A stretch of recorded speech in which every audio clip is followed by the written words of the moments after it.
Hey guys, in this video I'm going to talk you through how to use hook grip and what hook grip is and why you might want to use hook grip with the aid of my Oral-B electric toothbrush.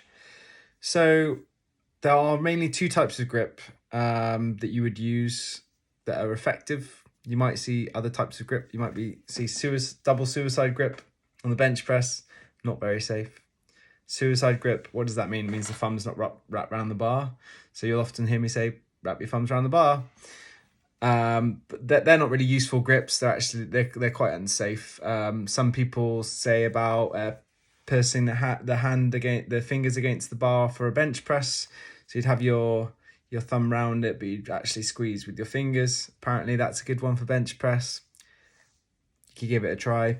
The two ones I'm going to talk about in this video is hook grip and overhand grip and the subtle differences between the two. So if I grip the bar like this is overhand grip. The thumb goes over the fingers, okay? It doesn't really need to squeeze the fingers so much. You're mainly using your fingers to squeeze here, but you're going to lock that index finger in nonetheless, okay?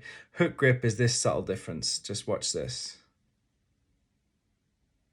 Okay, so we change the order around, okay? So the index finger pinches the thumb. Where people go wrong with this is they often like try and slide the thumb all the way down their hand, even maybe to the forefinger or just like in the middle finger. You're gonna end up, well, this is problematic for two reasons. You're gonna squeeze the hell out of your thumb, and this part of your thumb's gonna really hurt. So if this part of your thumb's really hurt, and this is a good sign you're doing hook gripping correctly, okay?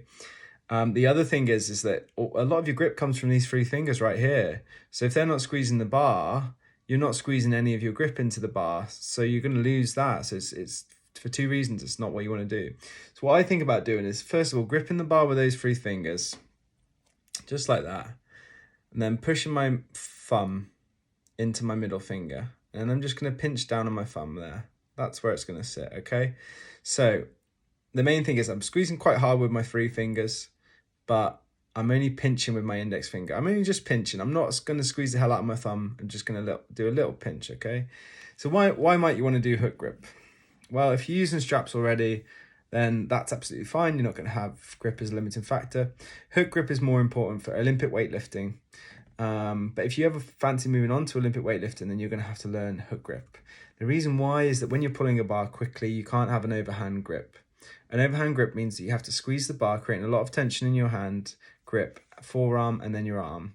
If you're moving a bar quickly, you don't want a lot of tension in your arm. You want a bit of tension in your hand, hence the pinching on the index fingers. But you want your arms to be like ropes, so you get a really good transfer of force. You still want your back to be really tight when you're doing a clean or snatch, but you don't want your arms to be tight. Totally different for a deadlift. You want loads of tension in your arms for a deadlift, okay? But actually, hook grip can actually be a really effective technique for deadlift. If you're going to compete in powerlifting, you will have to learn hook grip because you can't use straps in powerlifting. You can use a baseball grip or a mixed grip, which is when you'd have one hand facing the bar and one hand facing away, okay? But this is actually less effective than a very, very well-trained hook grip in terms of grip strength, believe it or not. Hook grip is actually far more effective with overall grip strength. The only issue is it takes about 3 to 6 months to learn it and practice it with heavy weights, okay? I started with the lightest weight that I would use, which would be for a snatch derivative, like a high hang power snatch. So the weight was relatively light. Then moved on to doing it with cleans. Then moved on to doing it with Romanian deadlifts. So the weight's getting heavier, but I'm just incorporating it slowly, and then eventually conventional deadlift and lifting maximal weights with my hook grip. Okay, it does take time and it will feel uncomfortable, not least because I started doing it like this and really hurting my thumb. Okay, so if you get off to a good start and doing it the correct way, it should stand you in good stead. It's a really versatile grip. It'll never give out on you. When you're doing really long sets, you don't have to strap up all the time. So if you want to start incorporating it into your training, I recommend doing it in your warm-up sets when it doesn't really matter anyway. Still doing your working sets with your straps, but in your warm-up sets, use that hook grip and practice it.